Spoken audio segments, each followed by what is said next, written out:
Hello guys, welcome back to our channel. और वैसे तो मैंने एबीजी क्लास ले रखी है, बट वो एक्चुअली कॉपी पेन में थी, तो मैं अभी आपको बोर्ड पे अच्छे से समझाऊंगी कि एबीजी एनालिसिस होता क्या है। ठीक है, तो आज हम पढ़ रहे हैं एबीजी एनालिसिस के रिलेटेड। ठीक है, एबीजी एनालिसिस में क्या होता है, हम ब्लड लेते हैं।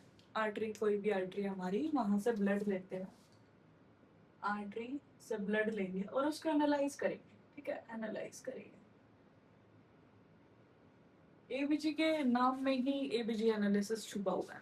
एबीजी का मतलब क्या होता है? Arterial blood gas. मतलब जो आर्टरी का ब्लड होता है ना, उसमें जो गैसेस होती है, जैसे ऑक्सीजन हो गया, बाइकार्बोनेट हो गया, CO2 हो गया, उसकी वैल्यू को हम इंटरप्रेट करते हैं मेनली एबीजी। ठीक है, इसकी फुल फॉर्म क्या है? Arterial blood gas. ठीक है, अब मेनली एबीजी हम करते क्यों है? एबीजी का मेन फंक्शन क्या होता है? एबीजी का मेन फंक्शन है, जैसे हमारे किडनी के फंक्शंस को, रेस्पिरेटरी फंक्शंस को चेक करना कि वो सही से काम कर रहे हैं या नहीं कर रहे। ठीक है, तो इसलिए हम एबीजी करते हैं। किस चीज के लिए करते हैं हम एबीजी? किडनी के लिए और रेस्पिरेटरी फंक्शंस को चेक करने के लिए ही हम एबीजी करते हैं। ठीक है, किडनी फंक्शन के लिए, रेस्पिरेटरी फंक्शन के लिए हमें पता चल जाता है कि ये सही से काम कर रहे हैं या नहीं कर रहे। अब मेनली एबीजी में हमें तीन ही वैल्यूज का ध्यान रखना, तो उसी से हमारा एबीजी समझ आ जाता है। और एबीजी एक ऐसा टॉपिक है जो आज तक कोई भी ऐसा नर्सिंग या कॉम्पिटिटिव एग्जाम नहीं हुआ जिसमें 2 से 3 क्वेश्चन ना आए हो। एक भी नहीं ऐसा। ठीक है, तो एबीजी इसलिए समझना बहुत इंपॉर्टेंट है क्योंकि उसमें से हमेशा क्वेश्चन आता है, हमेशा। ठीक है, तो सबसे पहले तीन वैल्यूज है, तीन वैल्यूज आप अच्छे से याद करेंगे। ठीक है, सबसे पहले है पीएच।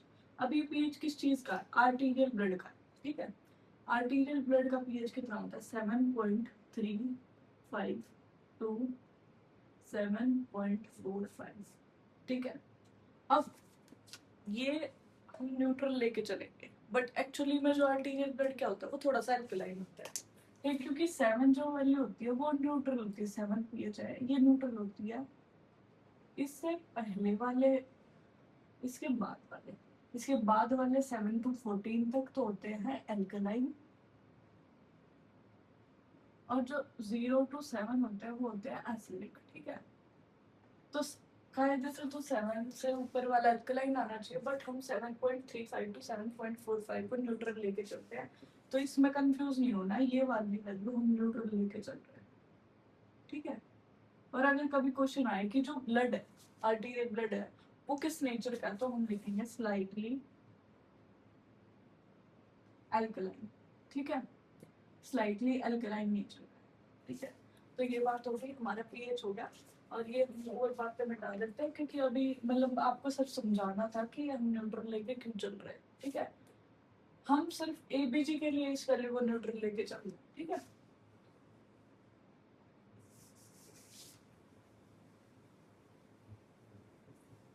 अब हमारे पास मैंने बताया था तीन ही वैल्यूज है।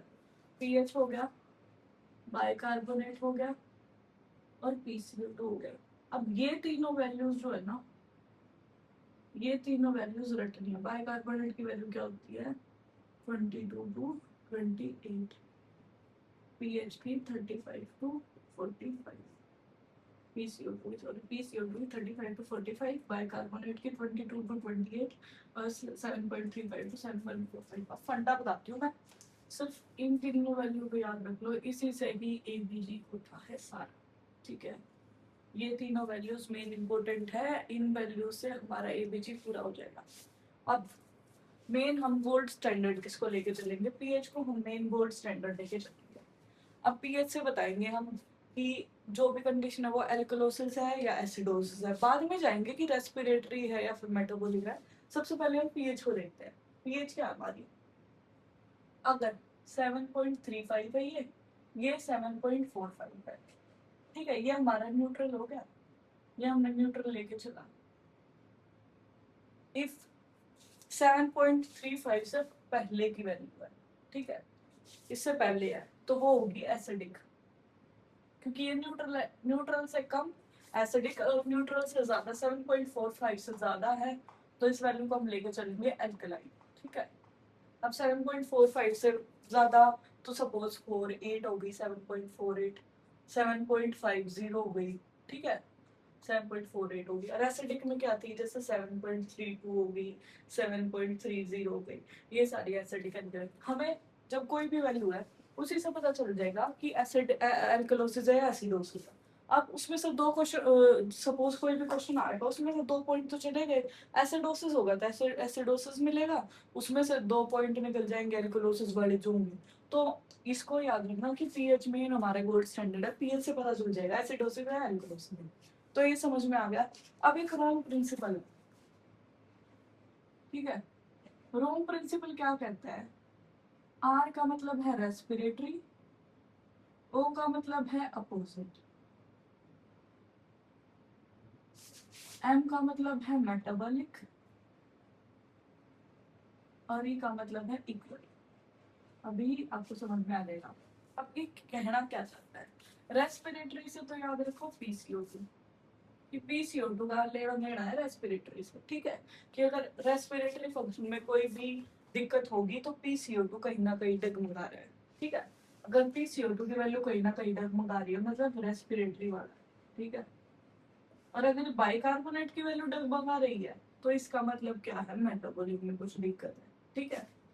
तो याद रखना है किससे, अब पीएच के साथ लेके चलेंगे। मैंने बता दिया किसके किसके साथ, रेस्पिरेटरी है सपोज, ये पीएच है, ये पीसीओ2, ठीक है। अब रोम और अपोजिट है, अगर सपोज इसमें क्या बोला है कि रेस्पिरेटरी वाला अपोजिट होगा, तो जो अब अगर सपोज पीएच इसकी ज्यादा है ना तो पीसीओ2 इसकी कम होगी, इसका मतलब ये, ठीक है। रोम प्रिंसिपल में वही मेटाबॉलिक में क्या होगा, अगर पीएच है और ये बाइकार्बोनेट है तो इसका मतलब अगर पीएच कम है तो बाइकार्बोनेट भी कम होगा, पीएच ज्यादा है तो बाइकार्बोनेट भी ज्यादा होगा, ठीक है। ये है, ठीक है। तो ये रोम प्रिंसिपल है, ये वो।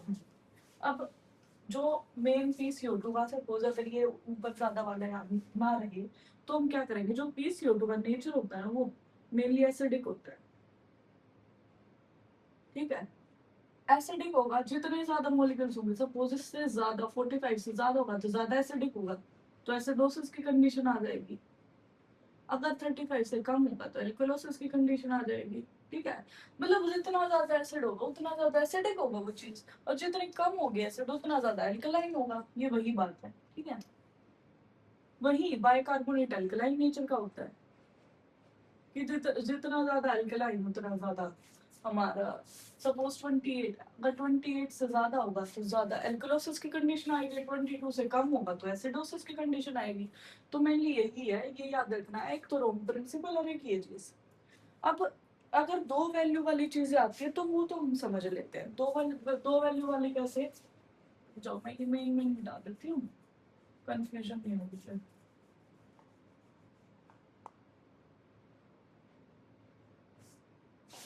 ठीक है।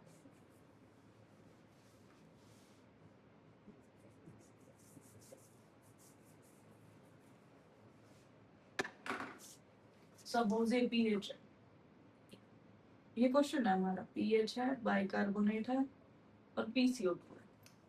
मतलब इनमें से दो वैल्यूज डिफर हैं बट एक नॉर्मल रेंज में, जैसे ये तो आ गई हमारी 40, पीएच आ गई हमारी 7.29, और बाइकार्बोनेट की सपोज कोई भी वैल्यू है तो बाइकार्बोनेट की वैल्यू आ गई हमारी 20 ले, ठीक है। ये क्वेश्चन है हमारा।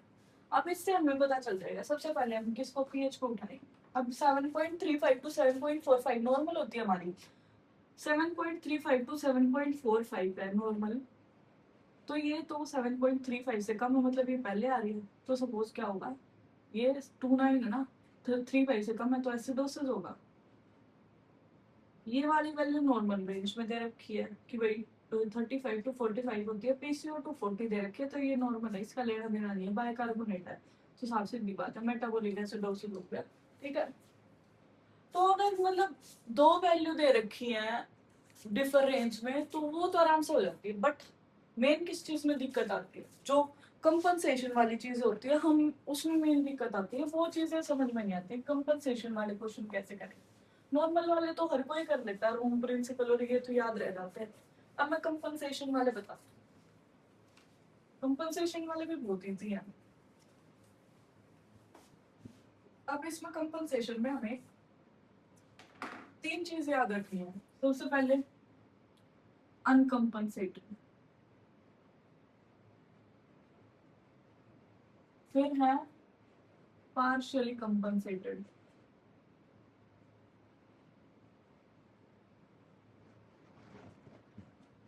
फिर है अनकम्पनसेटेड। ठीक है, अब नाम से ही पता चल रहा है कंपनसेशन का मतलब क्या है। अगर एक वैल्यू डाउन जा रही है तो दूसरी उसकी हेल्प करेगी कि वो वैल्यू नॉर्मल रेंज में आ पाए, दूसरी वाली वो चीज करेगी। सपोज हमारी तीनों वैल्यू डिफर है, ठीक है। अब सपोज इसकी वजह से वो मेटाबॉलिक एसिडोसिस हो रहा है, तो ये पीसीओ2 क्या करेगी कि भाई ये अपने में चेंजेस लाएगी, अपने आप को हेल्प करेगी कि ये इसकी जो वैल्यू है उसको कंपनसेट कर पाए। ठीक है, अब इसी में तीन है, अनकम्पनसेटेड, पार्शियली कंपनसेटेड और कंपनसेटेड। अनकम्पनसेटेड मतलब अभी कंपनसेशन स्टार्ट नहीं हुई है, तो स्टार्ट नहीं हुआ है तो एक वैल्यू कम से कम नॉर्मल होगी, बट वो कौन सी वैल्यू नॉर्मल होगी? पीएच तो साफ से किसी बात है, पीएच तो हमारी रेंज में है ही नहीं। ठीक है, क्योंकि एसिडोसिस या एल्कलोसिस हो रहा है, तो इधर PCO2 या फिर बाइकार्बोनेट। ठीक है, इनमें से एक वैल्यू नॉर्मल होगी। ठीक है, एक वैल्यू नॉर्मल है इनमें से। ठीक है, तो कहीं पे भी अगर ये पूछ रहे हैं कंपनसेटेड, पार्शियली कंपनसेटेड, अनकंपनसेटेड पूछ रहे हैं, तो अगर तीनों में से पीएच को छोड़ के, अगर दोनों में से बाइकार्बोनेट और PCO2 में से छोड़ के अगर एक वैल्यू नॉर्मल रेंज में है, तो उसका हिसाब से तब बिना आप कुछ सोचे समझे उसको अनकंपनसेटेड में टिक कर देना कि वो अनकंपनसेटेड का है। और फिर रॉन्ग प्रिंसिपल से देख लेना मेटाबॉलिक एसिडोसिस एल्कलोसिस है या फिर रेस्पिरेटरी एसिडोसिस एल्कलोसिस है। ठीक है, तो इसमें क्या होगी, एक वैल्यू नॉर्मल रेंज में होगी। अब पार्शियली कंपनसेटेड है मतलब कंपनसेशन स्टार्ट हुई है। ठीक है, पार्शियल मतलब हाफ हो चुकी है, तो इसमें तीनों की तीनों वैल्यूज नॉर्मल रेंज में नहीं होगी। तीनों values, three values are not in normal range. ठीक है, ये जो तीनों रेंज मैंने बता रखे ना, इन तीनों में तीनों ही वैल्यूज नॉर्मल रेंज में नहीं होंगी। ये है पार्शियली कंपनसेटेड। अब अनकंपनसेटेड क्या? अनकंपनसेटेड का मतलब क्या है कि पीएच नॉर्मल हो गई है, सॉरी कंपनसेटेड आएगा ये। कंपनसेटेड का मतलब क्या है कि कंपनसेशन हो चुकी है। ठीक है, कंपनसेटेड में क्या है, पीएच नॉर्मल होगी और जो बाकी दो है बाइकार्बोनेट और PCO2। ठीक है, बाइकार्बोनेट और PCO2 वैल्यूज अभी नॉर्मल नहीं हुई होंगी। ठीक है, ये पता चल जाएगा कि कंपनसेशन हो चुकी है नहीं हो चुकी, इसी से आइडिया लग जाएगा। अब मैं एक एग्जांपल देके बताती हूँ आप लोगों को, फिर आप बताना कि कंपनसेटेड और पार्शियली कंपनसेटेड, और इसके क्वेश्चन जरूर सॉल्व करना। कोई भी डाउट हो तो कमेंट सेक्शन में डाल देना, फिर मैं आपकी हेल्प कर दूंगी अगर कोई समझ में ना आए।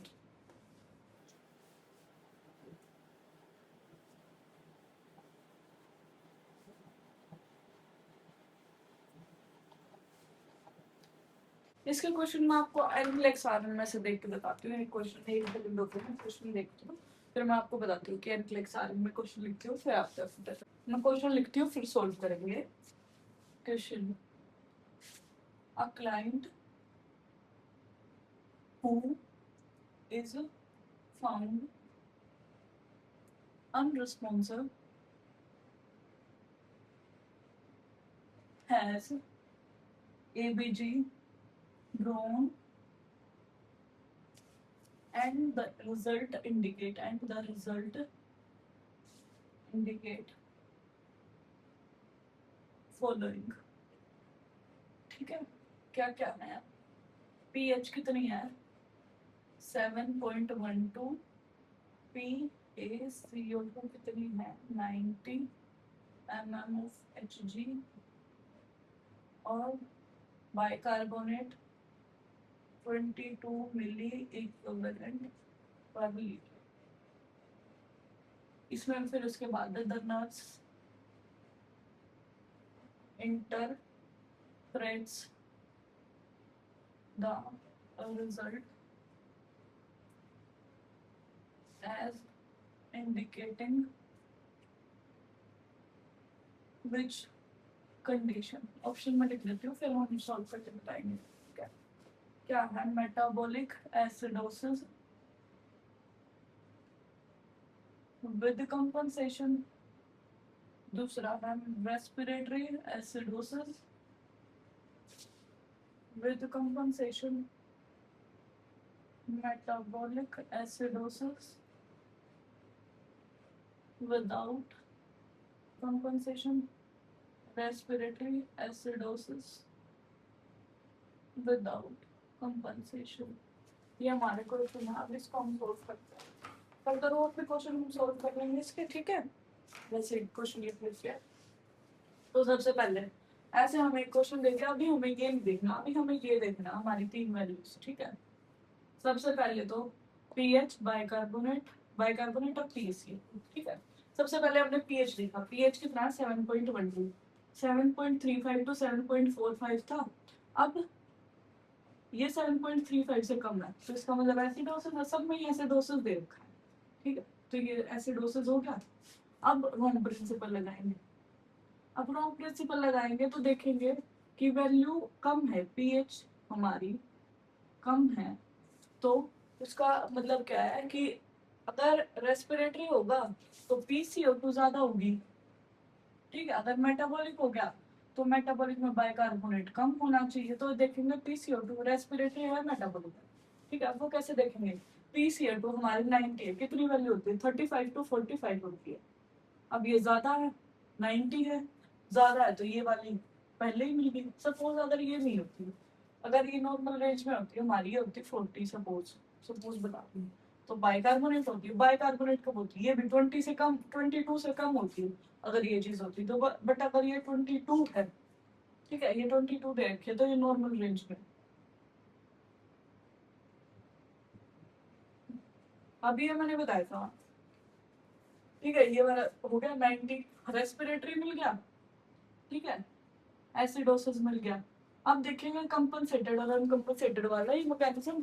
अब दो ही ऑप्शन दे रखे, पार्शली का तो कोई सवाल ही नहीं है, कंपनसेटेड है या अनकंपनसेटेड है।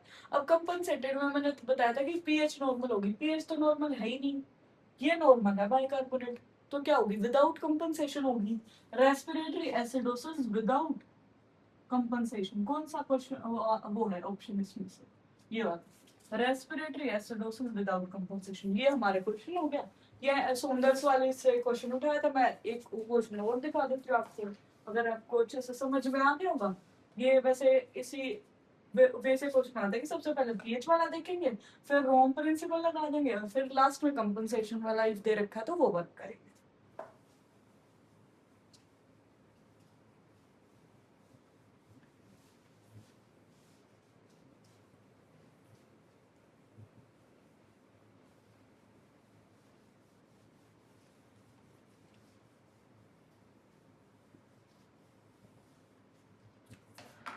और क्वेश्चन है, a nurse review ABG result of client and notes the following। क्या क्या है, पीएच कितनी है 7.45, पीसीओ2 कितनी है, पीसीओ2 30 ml of Hg, बाइकार्बोनेट कितना है 20 मिली इक्विवेलेंट पर लीटर, ठीक है। अब इसमें से है ना, हम ऑप्शन नहीं देख रहे हैं, हम सीधा सोल्व करेंगे, ठीक है। ऑप्शन नहीं लिख रही ना, हम सीधा सोल्व करेंगे। सबसे पहले हमने उठाया पीएच, अब पीएच क्या है 7.35 टू 7.45, 7.35 टू 7.45। अब ये है किसमें, नॉर्मल रेंज में, बट है नॉर्मल रेंज में, बट नॉर्मल रेंज में था तो सबसे पहले ही बता दो कि कंपनसेटेड है, ये हमने फाइंड आउट कर दिया। अब ये तो है नहीं कि 30 से 45 पे पहुंच जाएगा, अब कंपनसेशन हुआ तो थोड़ी ही तो वैल्यू बढ़ेगी, 30 से तो 35 पे पहुंच सकता है। अब ये तो 50 या 48 से ही तो जाएगा 45 पे, ये तो नॉर्मल सी चीज है, अगर कंपनसेशन हुआ है तो 50 से ही तो 45 पे जाएगा, ये थोड़ी है कि 30 से 45 पे जाएगा, 30 से तो 35 के अराउंड होना चाहिए अगर कंपनसेशन हो, तो कंपनसेटेड हो गया। दूसरा हमें पता चल गया कि 45 है तो एल्कलोसिस की कंडीशन है। अब रोम प्रिंसिपल लगा लेते हैं। अब पीएच क्या है हमारी, ज्यादा है, ठीक है, ज्यादा हमारी पीएच, तो रोम प्रिंसिपल में क्या है, PaCO2 और बाइकार्बोनेट, क्या है रोम। रेस्पिरेटरी में क्या होगा, अपोजिट होगा, अगर ये ज्यादा तो ये कम होना चाहिए, मेटाबॉलिक में इक्वल होना चाहिए, ये भी ज्यादा होना चाहिए। अब देख लेते हैं क्या है, बाइकार्बोनेट में 20 मिली इक्विवेलेंट पर लीटर है, क्या है मतलब कि कम है, ठीक है कम है, तो ये तो कम तो है नहीं, तो ये तो हो नहीं सकता मेटाबॉलिक वाला। PaCO2 देख लेते हैं, 30 mm of Hg, 30 mm of Hg है, तो ये कम है, पीएच ज्यादा है, PaCO2 कम है, कितनी होती है 35 to 45 होती है, ठीक है, तो 35 से कम है 30, तो ये वाली है रेस्पिरेटरी वाली, तो ये क्या होगी, कंपनसेटेड रेस्पिरेटरी एसिडोसिस होगी इसकी, ठीक है। अब देख लेते हैं, यही आंसर है, यही आंसर है, ठीक है। तो इससे यही समझ में आ गया, यही ऐसे ही क्वेश्चन आते हैं, बाकी आप एनफ्लेक्स में से या फिर PR यादव टारगेट हाइक में से और ABG क्वेश्चन देख सकते हो। बस यही है, इफ क्वेश्चन ना करो तो आपको मेन थ्योरी पता होनी चाहिए, किस वजह से हो रहा है, क्यों हो रहा है। अगर थ्योरी अच्छे से याद होगी तो क्वेश्चन की नीड भी नहीं होती, ठीक है। इट्स माई पर्सनल एक्सपीरियंस कि मैंने इतना ज़्यादा क्वेश्चन नहीं किए थे पेपर से पहले, और अगर आपकी theory point two point clear है तो आपको क्वेश्चंस की नीड भी नहीं होती। सो यही है, 4 क्वेश्चन आप कर सकते हैं, ABG हमारे यहाँ खत्म, ठीक है। फिर नेक्स्ट क्लास में मिलते हैं, ठीक है।